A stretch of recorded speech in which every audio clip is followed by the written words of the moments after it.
প্রকৃতি শব্দটি ছোট হলেও এর মাঝে লুকিয়ে আছে সৌন্দর্য, আশ্চর্য, চিরন্তর, তাই না? ভেবে দেখুন তো, আমাদের জীবনে প্রকৃতির অবদান কতটুকু। গ্রীষ্মের রৌদ্র, বর্ষার বৃষ্টি, শীতের কুয়াশা, বসন্তের বাতাস। প্রকৃতি আমাদের এত কিছু দেয়, কিন্তু আমরা প্রকৃতিকে কি দিয়েছে তার উত্তর জানতে চলুন ঘুরে আসি অতীত থেকে। অসচেতনতা এমন একটি বিষয় যা প্রতিদিন আমাদের সামনেই থাকে, কিন্তু আমরা তা দেখি না।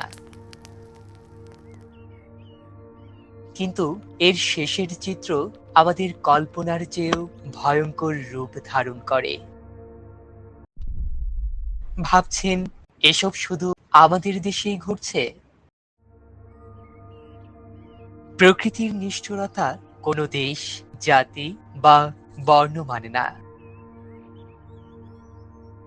যখন যুক্তরাষ্ট্রের মাটি জ্বলে ওঠে, তখন ধনী গরিব সকলেই এই দুর্যোগের আগুনে পড়ি।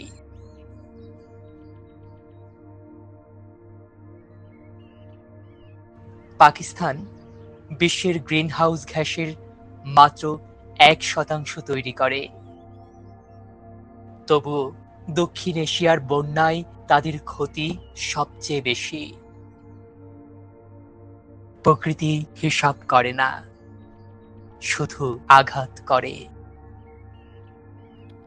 ভাবছেন এ সব কিছুর মাঝে আমাদের দোষটা কোথায়? চলুন তাই দেখে আসি। আপনারা বলতে পারবেন আগামী 24 ঘন্টায় পৃথিবী কি সহ্য করবে?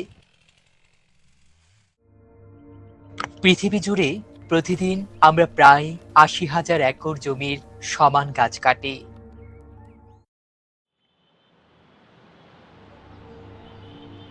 একইভাবে আমরা প্রতি 24 ঘন্টায় প্রায় 10 কোটি টন কার্বন নিঃসরণ করে থাকি।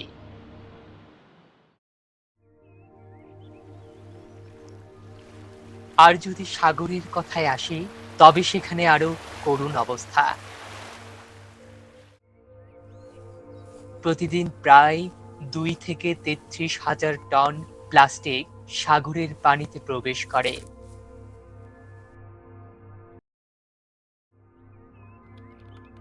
এতক্ষণ এসব শুনে যাদের মনে আর প্রশ্ন থাকতে পারে, তাদের জন্য চলুন। চট্টগ্রামের পাহাড় কাটা হচ্ছে, বাতাস কালো হচ্ছে, নদী প্লাস্টিকে ভাসছে,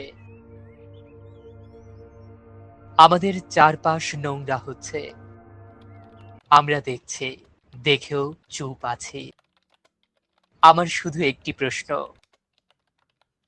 আপনি কি এসব দেখেও বসে থাকবেন, নাকি এমন একটি সমাজ, দেশ এবং পরিবেশ গড়তে সাহায্য করবেন যা আপনার, আপনার পরিবার এবং সন্তানের জন্য হবে উপযুক্ত?